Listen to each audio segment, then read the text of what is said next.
আপনারা হয়তো ভাববেন যে একদিন ফল কিনে আবার মিডিয়ায় ছড়াচ্ছি। আমি যে কতটা পরিমাণে ফলমূল কিনে নিয়ে যাই তো আপনাদের সেটা ধারণার বাইরে।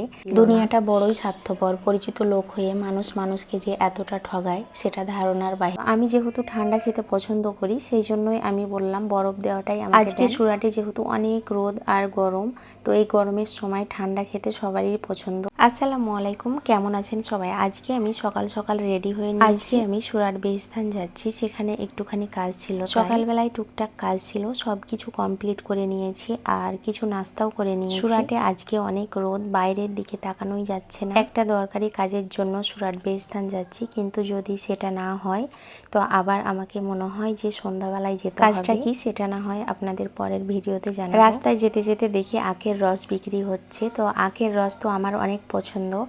আমি ঠান্ডা ঠান্ডা আখের রস খেতে অনেক পছন্দ করি। বিনা বরফের আখের রসটার একটু দাম বেশি, আর যেটা বরফ দেওয়া সেটা একটু কম।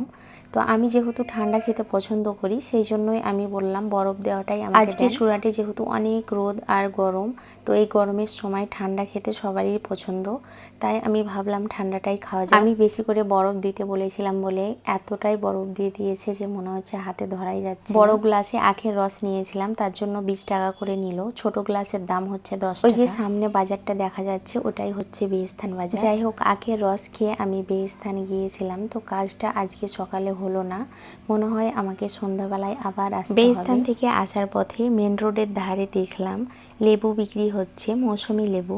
তো আমি সেখানেই দাঁড়ালাম। যখনই আমি কোনো কাজের জন্য সুরাট, উধনা, বেস্থান বা হারিনগর এইসব জায়গাগুলো যাই, আবার আসার পথে আমি এই ফলওয়ালার কাছ থেকে কিছু না কিছু ফল, আর এই ফলওয়ালাটা ঠিক একই জায়গায় প্রত্যেকদিন দাঁড়িয়ে দাঁড়িয়ে ফল বিক্রি। আপনারা হয়তো ভাববেন যে একদিন ফল কিনে আবার মিডিয়ায় ছড়াচ্ছি। আমি যে কতটা পরিমাণে ফলমূল কিনে নিয়ে যাই তো আপনাদের সেটা ধারণার বাইরে।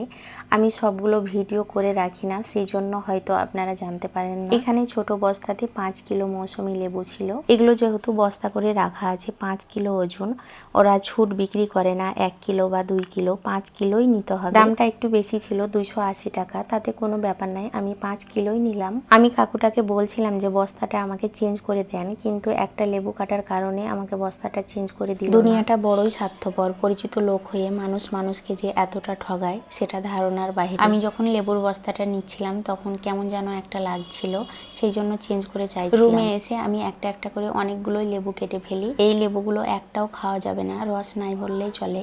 এই লেবুটার কালার এতটাই সুন্দর, আর ভিতরটা দেখুন, রস এক ফোঁটাও নাই। যাই হোক, আজকেই প্রমাণ পেলাম যে পরিচিতি লোক হয়ে আপনাকে ঠকাবে না সেটা কোনো কথা নয়। বিক্রেতারা সুযোগ পেলেই কিন্তু সবকেই ঠগাই। যাই হোক, আজকের ভিডিওটা এতটুকুই, আর লম্বা করছি না। ভালো থাকবেন সবাই, দেখা হচ্ছে নেক্সট কোনো ভিডিও।